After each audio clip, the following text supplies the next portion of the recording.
this chapter, we have a conversation between Nārada and Vyasadeva in which Nārada Muni describes his evolution in spiritual consciousness. And it starts up at text number 1. Sutta said, "O Brahmanas, thus hearing all about Sri Nārada's birth and activities, Vyasadeva, the incarnation of God and son of Satyavati, inquired as follows." Purport: Vyasadeva was further inquisitive to know about the perfection of Nāradaji, and therefore he wanted to know about him more and more. In this chapter, Nāradaji will describe how he was able to have a brief audience with the Lord while he was absorbed in the transcendental thought of separation from the Lord, and when it was very painful for him. Text 2, Sri Vyasadeva said, "What did you, Nārada, do after the departure of the great sages who had instructed you in scientific transcendental knowledge before the beginning of your present birth?" Purport: Vyasadeva himself was the disciple of Nāradaji, and therefore it was natural to be anxious to hear what Nārada did after initiation from the spiritual masters. He wanted to follow in Nārada's footsteps in order to attain to the same perfect stage of life. This desire to inquire from the spiritual master is an essential factor to the progressive path. This process is technically known as saddharma-pritsha. Known as what? Do you know where that's mentioned, Swadharma-pritsha? It's mentioned in the Bhaktir Samrita Sindhu out of 64 items of devotional service. The 3 that Rupa Goswami puts forward as the most important, especially initially, to enter into the path of devotional service, have to do with adau, means first, guru vashrayam. One should take shelter of a guru, just as this context of this story is. And then swadharma-pritsha means one should inquire from guru. And then the third is that one should take initiation, which means you make a vow. Then Krishna takes you seriously. Text number 3. O son of Brahma, how did you pass your life after initiation, and how did you attain this body, having quit your old one in due course? Purport: Sri Nārada Muni in his previous life was just an ordinary maidservant's son. So how he became so perfectly transformed into the spiritual body of eternal life, bliss and knowledge is certainly important. Sri Vyasadeva desired him to disclose the facts for everyone's satisfaction. O great sage, time annihilates everything in due course. So how is it that this subject matter which happened prior to this day of Brahma is still fresh in your memory, undisturbed by time? Purport: as spirit is not annihilated even after the annihilation of the material body, so also spiritual consciousness is not annihilated. Sri Nārada developed this spiritual consciousness even when he had his material body in the previous kalpa. Consciousness of the material body means spiritual consciousness expressed through the medium of a material body. This consciousness is inferior, destructible, and perverted.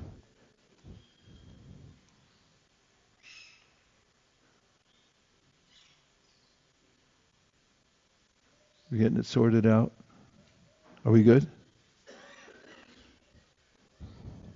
Okay, so as we go through, you may catch on various points that you find inspiring or which you have a question about which you have a question. So please make note, and I'll stop at intervals for you to swadharma-pritsha. So this verse is verse number 4. We had a necessary distraction because devotees are conscientiously getting the medium of teaching on the board properly. Thank you for that. And the verse again is, O great sage. Who's speaking? Who's he speaking to? Yeah. O great sage, time annihilates everything in due course. So how is it that this subject matter which happened prior to this day of Brahma is still fresh in your memory, undisturbed by time? And Prabhupada comments as follows. As spirit is not annihilated even after the annihilation of the material body, so also spiritual consciousness is not annihilated. Sri Nārada developed this spiritual consciousness even when he had his material body in the previous kalpa. Consciousness of the material body means spiritual consciousness expressed through the medium of a material body. Worth repeating? Say yes. Consciousness of the material body means spiritual consciousness expressed through the medium of a material body. Do you like it or not? But not very much. Scale of 1 to 10. Well, what do you like about it so much? You give him the microphone.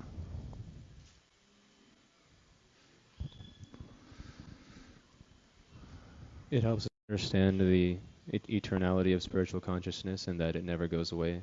And it's reassuring to know that any progress we make will remain and last. Thank you.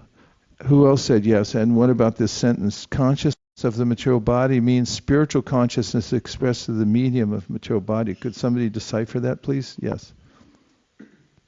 And turn the microphone up just a tad.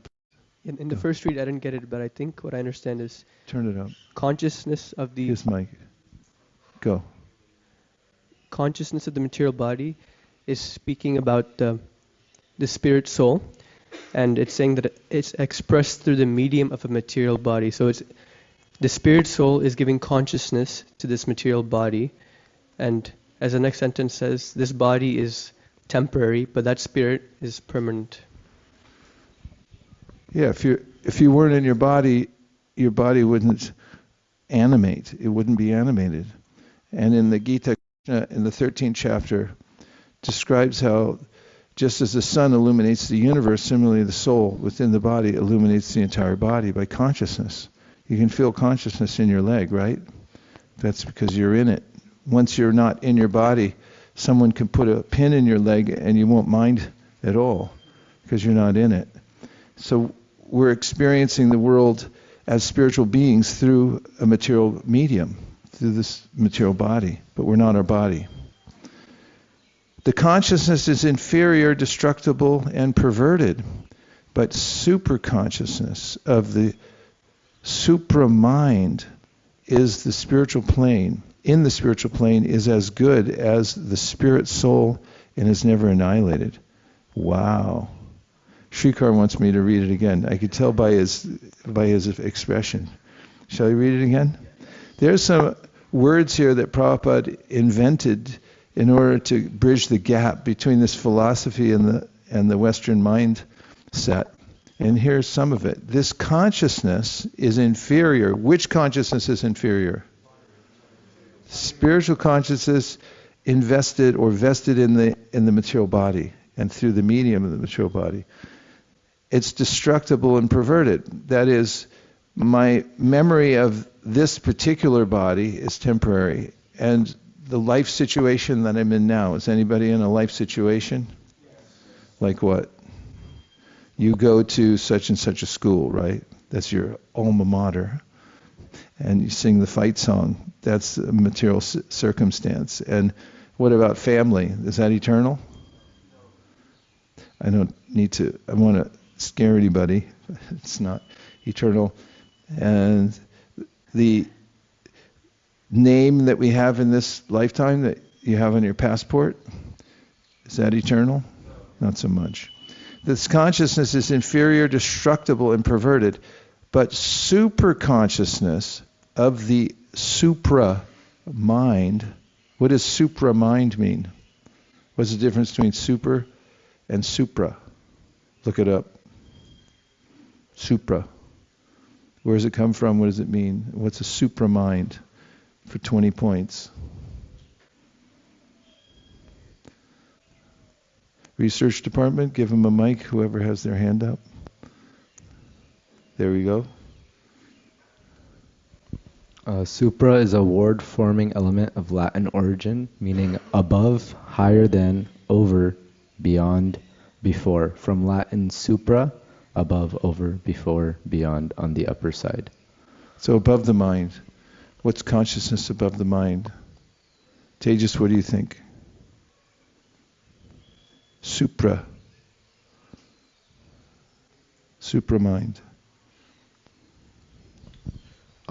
So the supramind then Supra.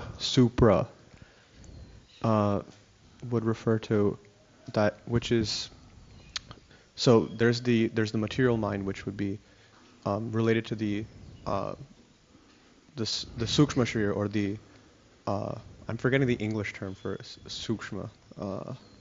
Subtle. And then we also have then the soul, which also has this consciousness, and that's being superimposed, and so onto this sukshma, or this subtle body. And so the supramind then refers to that which is related to the mind that is belonging to the soul. Nice description. And there's a way in which in the Yoga Sutras Patanjali Muni describes how we, the soul, illuminate the subtle mind, which is a material element, right? Yes or yes? Prove it. Chapter 7, prove it. Quick.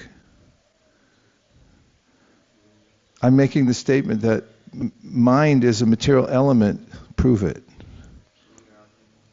Okay, you got it? He grabbed the mic to say it loud. Yeah? Bhumirapo nalo vayu kamano buddhirevacha ahankareti yam me bhinna prakritarashtada. That the 8 material elements, 5 gross, 3 subtle, 1 it includes the mind, intelligence, and false ego. Right. So we've established that it's a material apparatus. It's part of the material world. So spiritual beings are conscious. We are in the body. Good so far? Say yes. Then when we illuminate the body, as we established from the 13th chapter of the Bhagavad Gita, we're the ones who illuminate it. When we're gone, the body goes dark, and then it disintegrates into nothing, merges, vayodani-lamamritam, back into the original elements. However, when we're there and the illumination touches the mind, we may then become conscious of the mind and see its illumination and take that to be ourself. We may think, I am my mind, because it's illuminated. And however, there is a state of awareness where we see, oh, I'm not even the element of my mind. I'm conscious independent of the mind. I'm not dependent on the mind for consciousness. Consciousness is something separate. So this consciousness is inferior, destructible, and perverted, but super consciousness of the supra mind in the spiritual plane is as good as the spirit soul and is never annihilated. Yes? Yes, please. So the super mind that's here, is that, so does the consciousness, is it equipped with like a spiritual mind and intelligence and senses and so on? Yeah, we have spiritual senses, but they become covered because the material world is something separate from us. Asango hyayam purushaha. And in order as spiritual beings to experience the material world, we need one of those virtual reality helmets and software. And so the mind and senses in the material world are that nexus between us, our spiritual senses, and the material world. So senses are there. They become covered by this apparatus through which we experience the external world. Yes? Is there a description of what those senses are and how we would experience the spiritual world through those senses? Are they very similar to what we have right now? That's what's coming up in this chapter. That's exactly what happens here. Yeah, so you'll see. We have text number 5. Everyone okay so far? Yes. Sri Nārada said, the great sages who had imparted scientific knowledge of transcendence to me departed for other places, and I had to pass my life in this way. Purport. In his previous life, when Nāradaji was impregnated with spiritual knowledge by the grace of the great sages, there was a tangible change in his life, although he was only a boy of 5 years. That is an important symptom visible after initiation by the bona fide spiritual master. Actual association of devotees brings about a quick change in life for spiritual realization. How it so acted upon the previous life of Sri Nārada Muni is described by and by in this chapter. Text number 6. I was the only son of my mother, who was not only a simple woman but a maidservant as well. Since I was her only offspring, she had no other alternative for protection. She bound me with the tie of affection. 7. She wanted to look after my maintenance properly, but because she was not independent, she was not able to do anything for me. The world is under the full control of the Supreme Lord. Therefore, everyone is like a wooden doll in the hands of a puppet master. When I was a mere child of 5 years, I lived in a Brahmana school. I was dependent on my mother's affection and had no experience of different lands. Once upon a time, my poor mother, when going out one night to milk a cow, was bitten on the leg by a serpent influenced by supreme time. Purport: that is the way of dragging a sincere soul nearer to God. The poor boy was being looked after only by his affectionate mother, and yet the mother was taken from the world by the supreme will in order to put him completely at the mercy of the Lord. I took this as the special mercy of the Lord, who always desires benediction for his devotees. And so thinking, I started for the north. Purport: confidential devotees of the Lord see in every step a benedictory direction of the Lord. What is considered to be an odd or difficult moment in the mundane sense is accepted as special mercy of the Lord.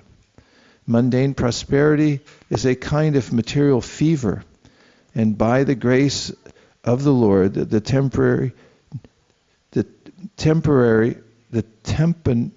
what is that next word? Oh, sorry, it's divided on my page. So the temperature of this material fever is gradually diminished, and spiritual health is obtained step by step. Mundane people misunderstand it. 11.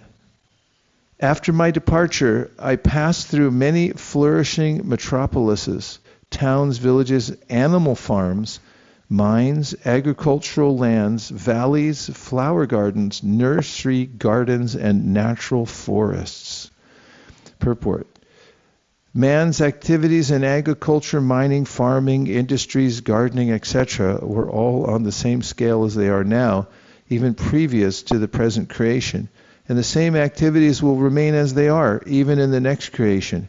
After many hundreds of millions of years, one creation is started by the law of nature, and the history of the universe repeats itself practically in the same way. The mundane wranglers waste time with archaeological excavations without searching into the vital necessities of life. After getting an impetus in spiritual life, Sri Nārada Muni, even though a mere child, did not waste time for a single moment with economic development. Although he passed towns and villages, mines and industries, he continually went on to progressive spiritual emancipation. Srimad Bhagavatam is the repetition of history which happened some hundreds of millions of years ago. As it is said herein, only the most important factors of history are picked up to be recorded in this transcendental literature. Text number 12. I passed through hills and mountains full of reservoirs of various minerals like gold, silver, and copper, and through tracts of land with reservoirs of water filled with beautiful lotus flowers, fit for the denizens of heaven, decorated with bewildered bees and singing birds. I then passed alone through many forests of rushes, bamboo, reeds, sharp grass, weeds, and caves, which were very difficult to go through alone. I visited deep, dark, and dangerously fearful forests, which were the play yards of snakes, owls, and jackals. Purport: is the duty of a mendicant, Parivrajacharya, to experience all varieties of God's creation by traveling alone through all forests, hills, towns, villages, etc., to gain faith in God and strength of mind, as well as to enlighten the inhabitants with the message of God. I love, we're not traveling alone. At least we're traveling, right? And when we're moving around and seeing all the various aspects and varieties of the material world, and we do it in the context of, as here, distributing books, and we're on pilgrimage, so we're really here for a spiritual purpose, we do get some perspective that's helpful, don't we? You don't have to say yes, but I do appreciate it. A sannyasi is duty-bound to take all these risks without fear, and the most typical sannyasi of the present age is Lord Chaitanya, who traveled in the same manner through the central Indian jungles, enlightening even the tigers, bears, snakes, deer, elephants, and many other jungle animals. In this age of Kali, sannyasa is forbidden for ordinary men. One who changes his dress to make propaganda is a different man from the original ideal sannyasi. One should, however, take the vow to stop social intercourse completely and devote life exclusively to the service of the Lord. The change of dress is only a formality. Lord Chaitanya did not accept the name of a sannyasi, and in this age of Kali, the so-called sannyasis should not change their former names, following in the footsteps of Lord Chaitanya. In this age, devotional service of hearing and repeating the holy glories of the Lord is strongly recommended. What's strongly recommended? Strongly recommended. And one who takes the vow of renunciation of family life need not imitate the Parivrajacacharya like Nārada or Lord Chaitanya, but may sit down at some holy place and devote his whole time and energy to hear and repeatedly chant the holy scriptures left by the great acharyas like the 6 Goswamis of Vrindavan. Text 14. Thus traveling I felt tired, both bodily and mentally, and I was both thirsty and hungry. So I took a bath in a river lake and also drank water. By contacting water, I got relief from my exhaustion. Purport. A traveling mendicant can meet the needs of body, namely thirst and hunger, by the gifts of nature, without being a beggar at the doors of householders. The mendicant, therefore, does not go to the house of a householder to beg, but to enlighten him spiritually. 15. After that, under the shadow of a banyan tree in an uninhabited forest, I began to meditate upon the supersoul situated within, using my intelligence, as I had learned from liberated souls.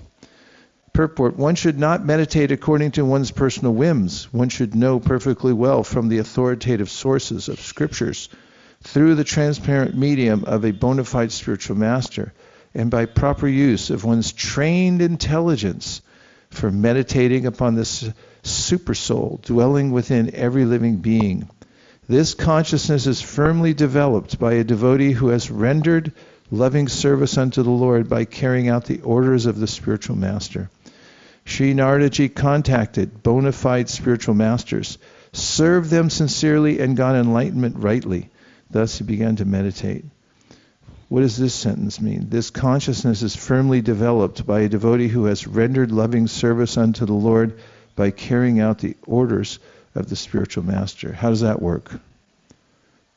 And give Shastra to back up your answer, please. What is this, oral exams or something?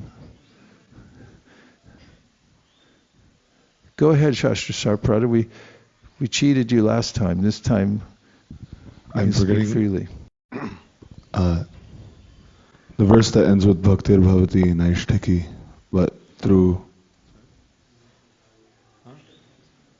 naṣṭa-prāyeṣv abhadreṣu nityaṁ bhagavata-sevayā bhagavati uttama-śloke bhaktir bhavati Naiṣṭhikī. Firm bhajan that is fixed to Bhagavan is attained through regular attendance of hearing Krishna Katha. However, such Krishna, like the primary service of the disciple to the spiritual master is to sit, hear from them and inquire from them, as previously mentioned with Saddharma Pricha. And by rendering service unto them, the weeds of the knots of the heart are filtered out, through doing such service. Nityaṁ bhagavata-sevayā can also be interpreted as serving a bhagavat, as in a devotee bhagavat. And what do the words samitpani mean in this context, and where do they come from? Samitpani. Samitpani means to bring with firewood in hand to the guru, and because the guru engages in yajna. In the olden days they would do fire yagyas, but in today's age we engage in the fire yajna of offering to the 7 flames of Sankirtan. And when the guru is doing such yajna, the disciple assists the guru in such in his sacrifice. So there's some sense of manual labor. Actually, the word manual means by hand. Therefore, and requesting another verse, if one engages in manual labor to serve a great soul, how would one then acquire spiritual knowledge from that activity? Yes? Bhagavad Gita 4:34 Tadvini paripatena pariprashnena sevaya upadekshanti te jnanam jnaninas tattvadarshina. By rendering devotional service, inquiring submissively, and approaching the spiritual master having realized knowledge will be able to impart that unto the disciple. So is this indicative of the fact, or a fact, that's presented in Shastra, that by rendering practical service to a great soul, and one will subsequently attain higher levels of devotional service? Yes or no? Yes. Can you give another verse or another instance? Yes. Ananda Vrindavan, please give her the mic.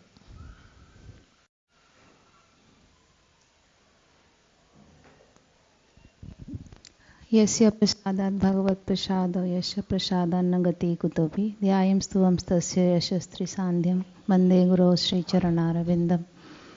Like by the mercy of the spiritual master only we can get to Krishna, or by when spiritual master is pleased by one's service, then Krishna is pleased, and without the mercy of spiritual master there is no other way to get elevated to the higher consciousness, the spiritual consciousness. Perfect. Thank you. Yes. Do you have your hand up? Way up. Give her the mic. Now she's on the line. I was thinking of the verses that we sing before Guru Puja that also state the similar thing, that one should know the instructing spiritual master to be the personality of Krishna, and Lord Krishna manifests himself as a super soul and as the greatest devotee of the Lord. So in that way, by serving the Lord of the devotee, we're also serving him. Thank you. Nicely done. There's Yasya Devi para bhaktir yata devi tatakaro tasyaite katita hyarta prakashanti mahatmana, from the Shvetashvatara Upanishad, which describes how one has implicit faith simultaneously in the spiritual master and the Supreme Personality of Godhead, then all the imports of Vedic knowledge are revealed. And of course, Vasudeve Bhagavati Bhakti Yoga Prayojita Janaya Yashavairagyam Jnanam Charya Rahaitukam, by the direct execution of devotional service, whether that be sweeping the floor or sitting to hear, both should go on. One naturally gets knowledge, detachment flows into the heart by the direct contact of the spiritual energy through that service. Okay, continuing. Life is hard.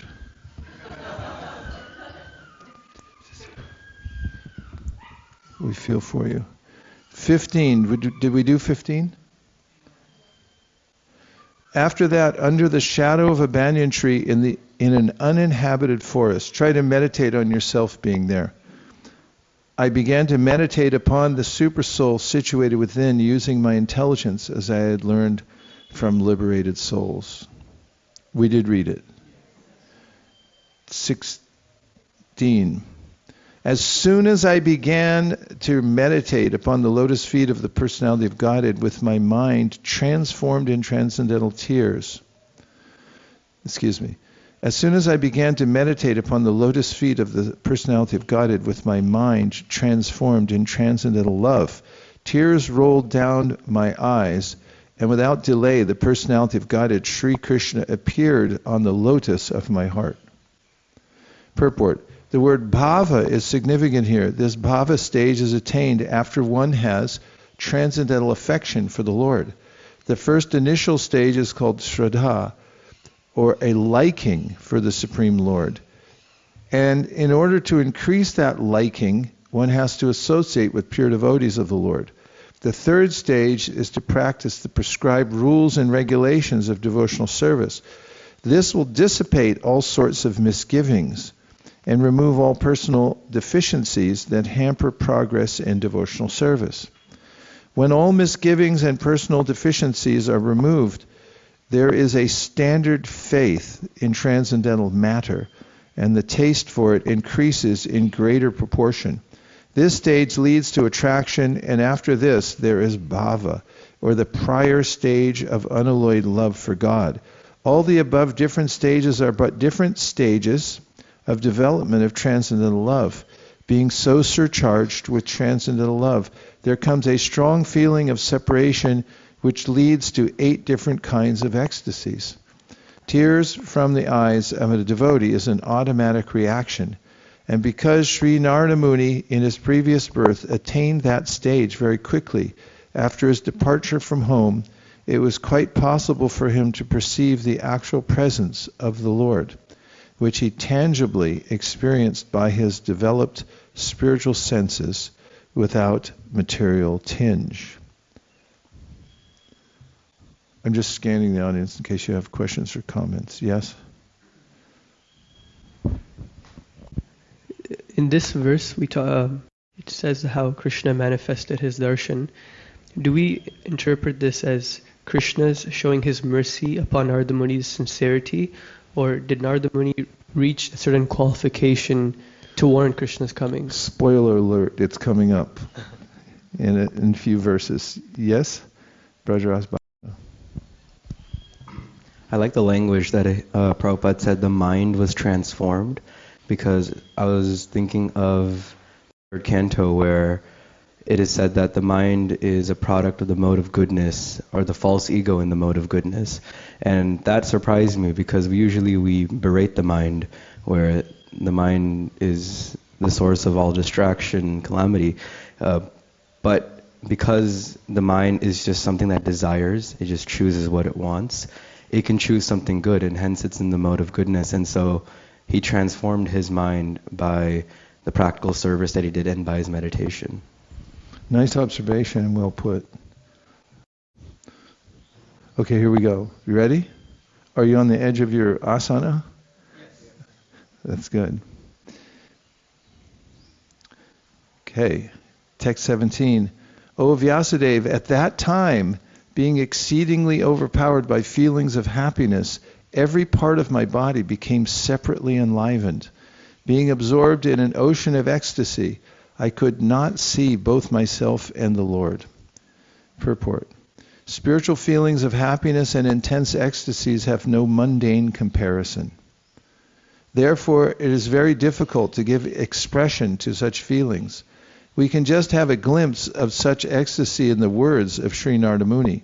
Each and every part of the body or senses has its particular function. After seeing the Lord, all the senses become fully awakened to render service unto the Lord, because in the liberated state, the senses are fully efficient in serving the Lord. As such, in the transcendental ecstasy, it so happened that the senses became separately enlivened to serve the Lord. This being so, Nārada Muni lost himself in seeing both himself and the Lord simultaneously. 18. The transcendental form of the Lord as it is satisfies the mind's desire and at once erases all mental incongruities. Upon losing that form, I suddenly got up, being perturbed, as is usual when one loses that which is desirable. Purport: that the Lord is not formless is experienced by Nārada Muni, but his form is completely different from all forms of our material experience. For the whole duration of our life, we go see different forms in the material world, but none of them is just apt to satisfy the mind, nor can any one of them vanish all perturbance of the mind. These are the special features of the transcendental form of the Lord, and one who has once seen that form is not satisfied with anything else. No form in the material world can any longer satisfy the seer. That the Lord is formless or impersonal means that he has nothing like a material form and is not like any material personality. As spiritual beings having eternal relations with that transcendental form of the Lord, we are life after life searching after that form of the Lord, and we are not satisfied by any other form of material appeasement. Nārada Muni got a glimpse of this, but having not seen it again, he became perturbed and stood up all of a sudden to search it out. What we desire life after life was obtained by Nārada Muni, and losing sight of him again was certainly a great shock for him. You come up here and you can do that. You just sit here. He comes into the forest and sits down under the banyan tree. And now he applies himself to the process he learned from his spiritual master. Apply yourself. And entering deeply within this practice, he's witness of the transcendental form of the Lord, which simultaneously awakens every one of his senses with the desire to serve that transcendental form of the Lord. You're still absorbed. You're absorbed, and maybe your countenance can change when that happens, because it's described here that the body responds to that experience, and he had tears come to his eyes. Don't do that, but his hair stood on end and so forth. So this is a transformation that happens when one sees the personality of God. You may see the Lord through the chanting of the holy name of the Lord. You're practicing a bona fide system. And Krishna bolabe jabe pulak habe jorbi anki bolitai. There's a way in which Bhaktivinoda Thakur says, as chanting and chanting without offense, then one may have this experience where one's body responds. Close your eyes and be in ecstasy. And then suddenly the form of the Lord disappeared and he stood up in anxiety. Like that. Very good. Give him a hand. Yeah, this is an extremely important story because Nārada had attained perfection. How? Primarily, how had he attained perfection? By the association of the great sages and by service to them. Service to the great souls. Mahat sevam dvara mahuravam muktes tamodvaram yoshitam sangi sanga mahantas te samachita prasanta vimanyava surida sadavoye. Rishabhadev says, the dwar, the gate, if you want to walk through the door from ordinary mundane existence, which is epitomized by that dog earlier, that's what material life sounds like. Somebody should have recorded it and we could have made one of those samples out of it, included in a song. Shrikar could have made his next song with it. A sample of that dog. That's the sound of the material world. If you want to leave that room and go into the room of the spiritual world, which is the inspiration of pure service to the Lord, the uncontaminated senses. Mahat sevam dwaram. Mahat seva means service to the Mahats. And what is the nature? They're described that they're peaceful, they're tolerant, and they their only business is to engage in the service of the Lord. So that's what Nārada did. He served the great souls who came to his house, not only for the rainy season, but they stayed extra time because they were so appreciative of Nārada as a little boy. They thought, this is worth the investment. He's so spiritually inclined that they stayed 2 of these periods of time. Not just the rainy season, rain was over and they left, but they stayed for Nārada to give him more because they saw he was so receptive. And Nārada's become the recipient because he came very humbly and he served them, and he also heard them doing their bhajan. And then once he asked, can I take some remnants? So this is a very intimate thing. It's like, I want to be your servant. And he took some remnants from the plate by their permission. And by all this association, he became spiritually advanced. Mahat sevam dwara mahurva muktes. The door to liberation is for seva, service to the great souls. So, did I finish the purport? To 18? Yes. 19. Everyone okay? Yes. Only 3 or 4 people said, but... I desired to see again that transcendental form of the Lord, but despite my attempts to concentrate upon the heart with eagerness to view the form again, I could not see him any more, and thus dissatisfied, I was very much aggrieved. There is no purport. There's no mechanical process to see the form of the Lord. There's no mechanical process to see the form of the Lord. There is no mechanical process to see the form of the Lord. There is no mechanical process to see the form of the Lord. There is no mechanical process to see the form of the Lord. There is no mechanical process to see the form of the Lord. There's no mechanical process to see the form of the Lord. There's no mechanical process to see the form of the Lord. It completely depends on the causeless mercy of the Lord. It completely depends on the causeless mercy of the Lord. It completely depends on the causeless mercy of the Lord. So, spiritual life is quite mechanical. You just follow the process and automatically the result comes. Right? What's the antidotal sentence? There's no mechanical process. See the form of the Lord. And, it's automatic. You don't really need any help from the Lord. You can attain it yourself, right? Well, what's the statement against that? Exactly. We cannot demand the Lord to be present before our vision, just as we cannot demand the sun to rise whenever we like.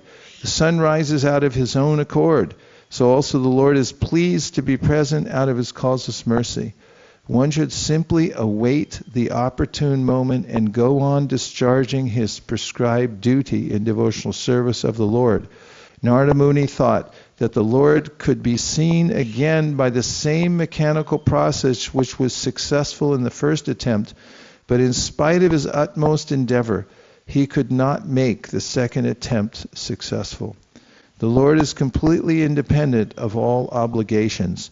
He can simply be bound up by the tie of unalloyed devotion, nor is he visible or perceivable by our material senses. When he pleases, being satisfied with the sincere attempt of devotional service, depending completely on the mercy of the Lord, then he may be seen of his own accord. Now we'll take some reflections or questions. Yes?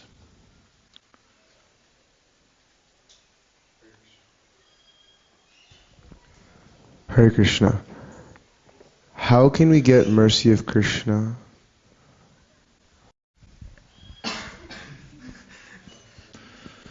We can try as much as we can. We can engage in the process of devotional service, but ultimately it's Krishna's mercy, and Krishna can give mercy to some people immediately. Like, Nārada Muni, after doing service to the brahmanas, taking their remnants, was able to see Krishna by his mercy. But for a lot of people that may not happen, right? So what would you consider evidence that someone has achieved mercy of the Lord? What would you consider evidence that you've achieved mercy of the Lord, since you're asking how I can get mercy? You said how can one get mercy, but also asking, you're included in that population, right? So what would you consider evidence that somebody has achieved mercy of the Lord? I mean, I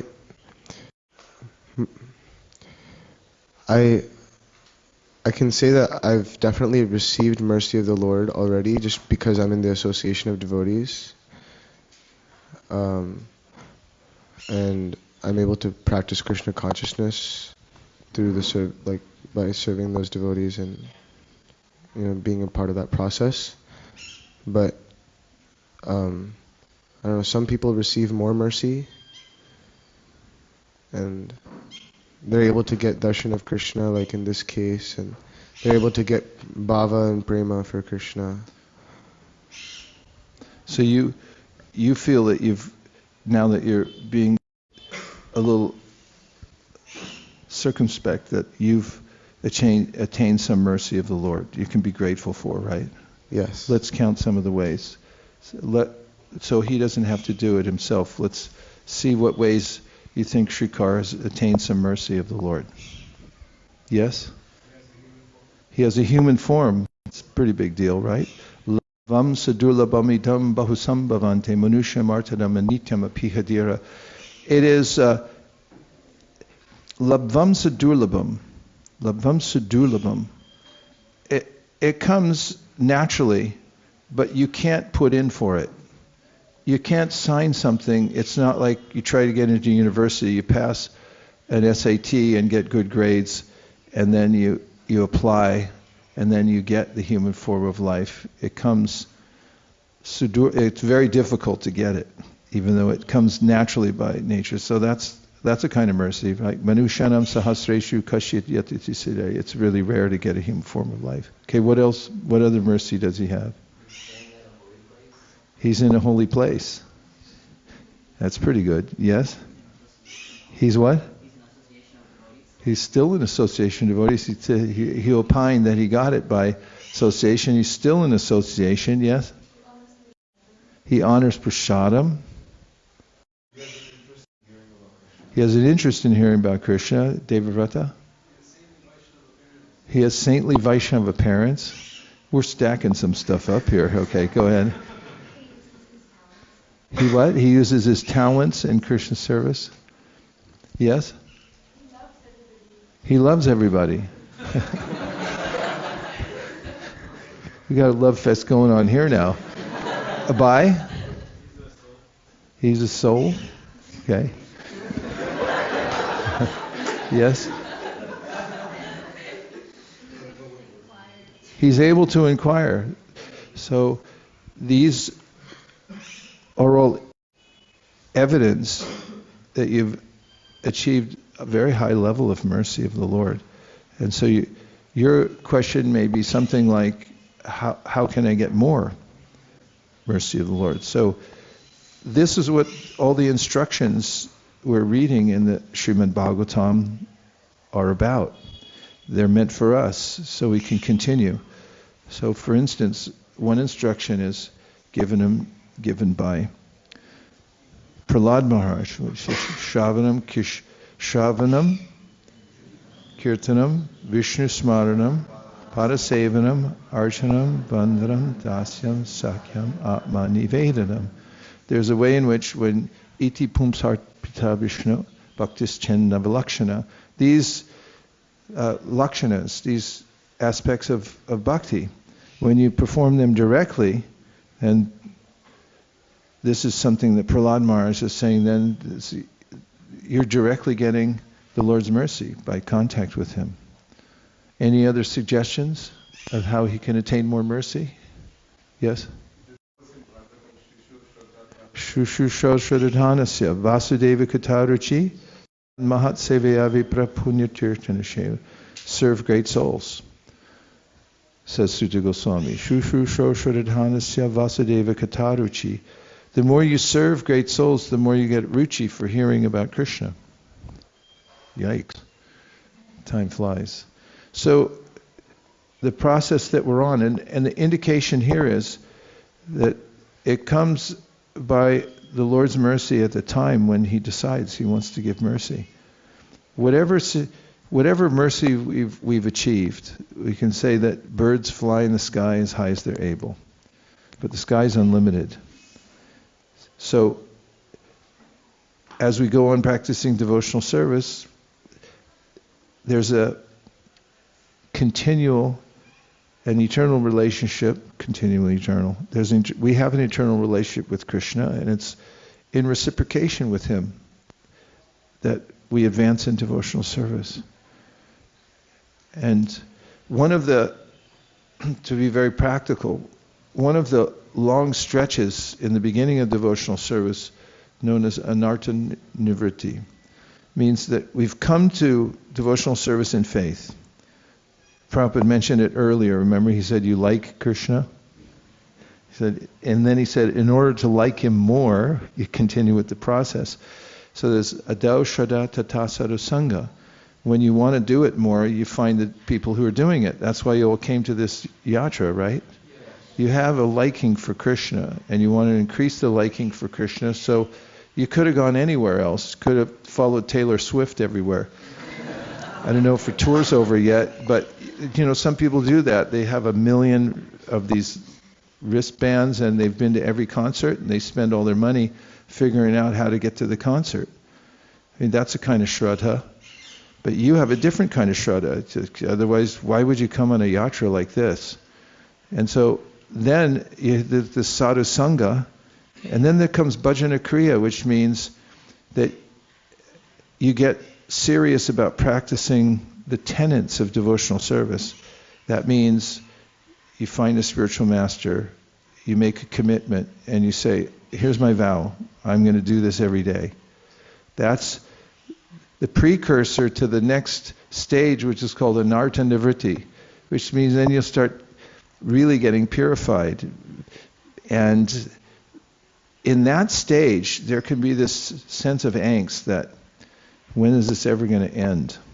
If you've ever done something where you felt you couldn't see you're in the ocean, you couldn't see the shore, and you just have to keep going. Have you ever had that? No? I felt it, as I mentioned before, in writing books. It's such a vast project for my tiny little brain to engage in. So I feel oftentimes like I'm in the middle of the ocean and I don't know where the shore is. So what do? I can't stop swimming. I just have to keep writing. And so in anartha-nivṛtti, we have to keep going. And during that time, Krishna describes jata shraddha makatasu nirvina sarvakarmasu veda dukkha makang kamams parityage pyanishvara tato bhajetamam prita shraddha lojrita nishchaya jushamanas tatam kamams dukho darkams tukarayan. We may have some sense of regret that why aren't I more advanced? And Krishna understands this period we're in, where he says that Veda dukkha makam kamams. We know that sense gratification leads to misery, so I really don't want to engage in it. And I've already decided that I want to be a devotee. Those things are there. He says, parityage pyanishvara. He said, but you don't have enough strength yet to overcome your engagement with the material world, even though you want it. And then he says, don't worry.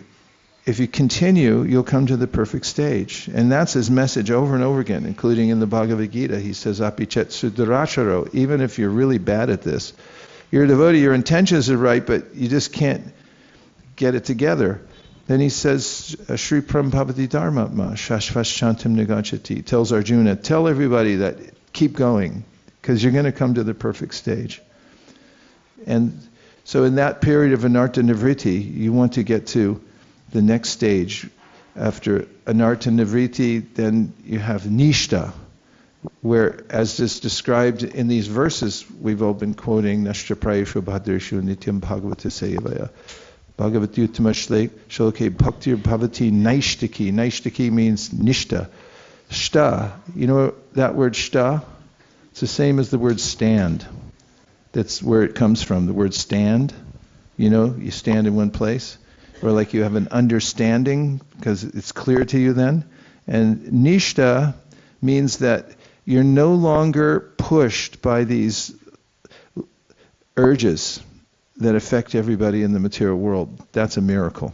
And that miracle happens when you keep going in devotional service and practicing the basic tenets with good association and full faith in the Lord's orders. At a certain time, you start to notice, Bhagavatam says, Tada rajas-tamo-bhāvāḥ kāma-lobhādayaś ceta etair anāviddhaṁ sthitāṁ sattve prasīdati. You know what the word tada means? It means tada. It's like you're practicing and then all of a sudden, wait a minute, how come I didn't fall asleep? How come I didn't go in the other room and grab my phone while I was chanting?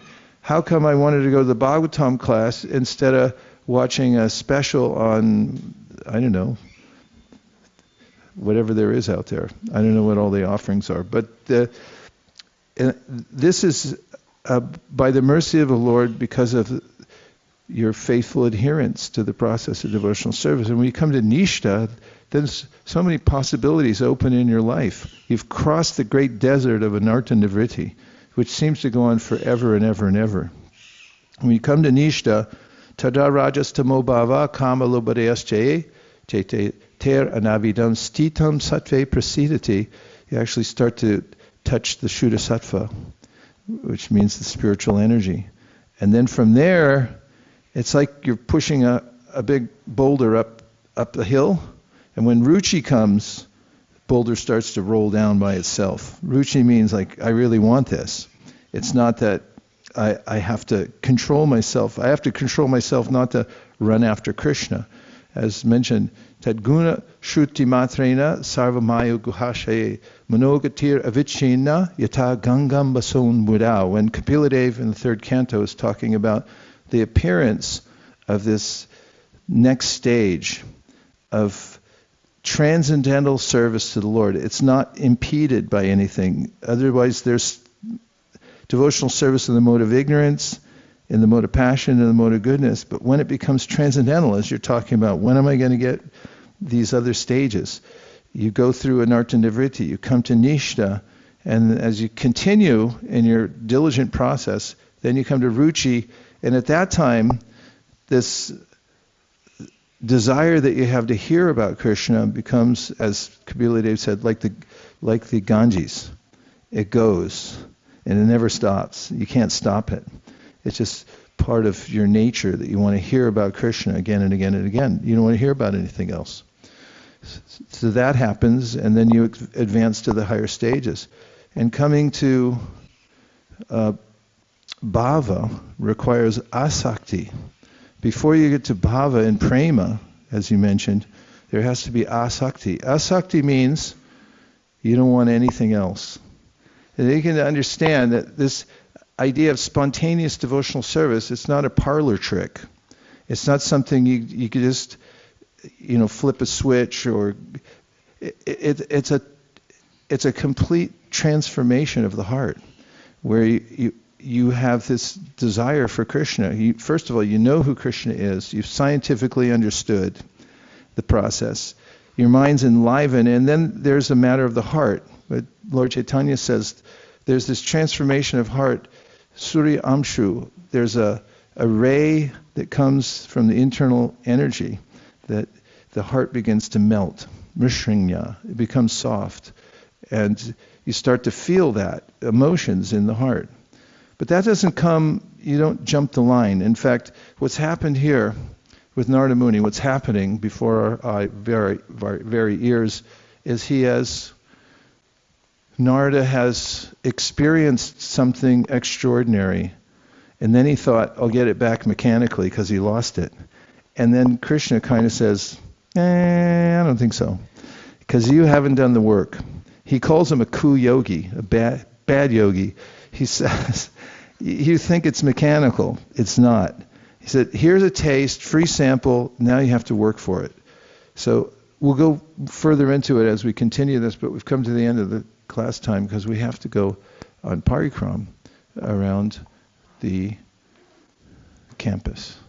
Dear Srila Prabhupada, dear Sri Chaitanya Mahaprabhu, Sri Sri Panchatattva, Sri Sri Radha Madan Mohan, Sri Sri Lakshmi Nrsingadev, if you so desire, please give us a sincere desire to enter into the processes of devotional service as is set down by the previous acharyas, following in their footsteps, and step by step may we humbly approach the goal of pure devotional service. Thank you for considering our request. Om Tat Sat. Everyone agrees with this prayer in whole or in part. Please unmute and say Hare Krishna. Hare Krishna. I liked all the accolades we got for Shrikar. We could have kept going. I could tell everyone's just getting warmed up.